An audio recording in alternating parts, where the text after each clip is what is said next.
What if I told you that right now, someone in another country is being arrested just for stating their opinion?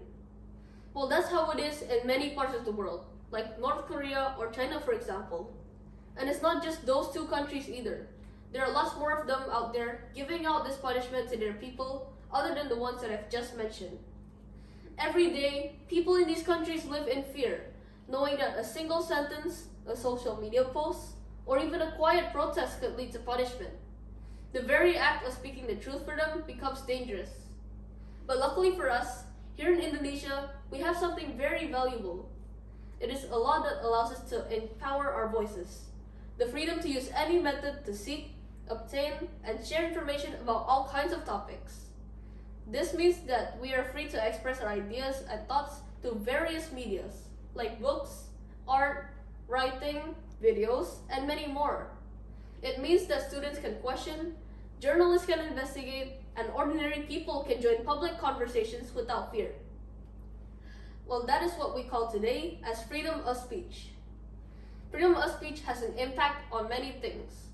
When people are free to express their ideas, societies can become more innovative, open-minded, and tolerant. Just look at how many ideas have shaped history, from the civil rights movement to revolutions in science and technology.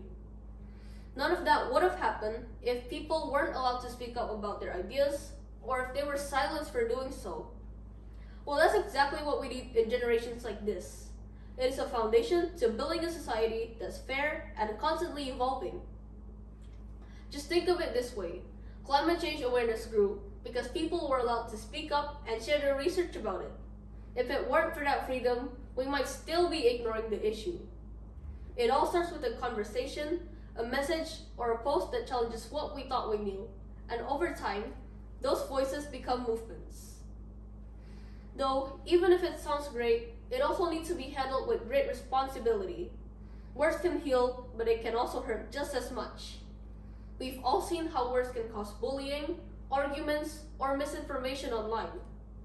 That's why it's important to use this freedom wisely. But how do we do that, you may ask? Speak with honesty and intent while respecting others in the process. Check our information before sharing it to others, and understand that everyone has different stories and perspectives. And most importantly, speak up for ourselves, not just to make noise, but to make change. And it also means being willing to listen, not just to the loudest voices, but to the quiet ones too. Sometimes, listening is just as powerful as speaking. Connected to handling it responsibly, freedom also has its dark sides. When misused, freedom of speech can cause arguments, bullying, or misinformation online. These things can cause panic, violence, and even damage people's lives. That's the double edge of freedom. When misused, it can create harm just as easily as it can build hope. But the solution is not to keep quiet. It is to educate, to emphasize, and to engage. We avoid harm by standing up against hate, correcting misinformation, and setting healthy boundaries. Education is our strongest defense. When people are informed, they're less likely to fall into hate or lies, and more likely to use their voice in meaningful ways. So I encourage you to speak up, share your story, and ask the hard questions. Do it with compassion and courage, because your voice matters and how you see it is what defines real change. Freedom of speech isn't just a right written law. It is a foundation to building a society that we want to build. So let's not use it to divide, but to connect and unite. And let's make sure that every voice is heard. I'm Caitlynn, and thank you for your attention.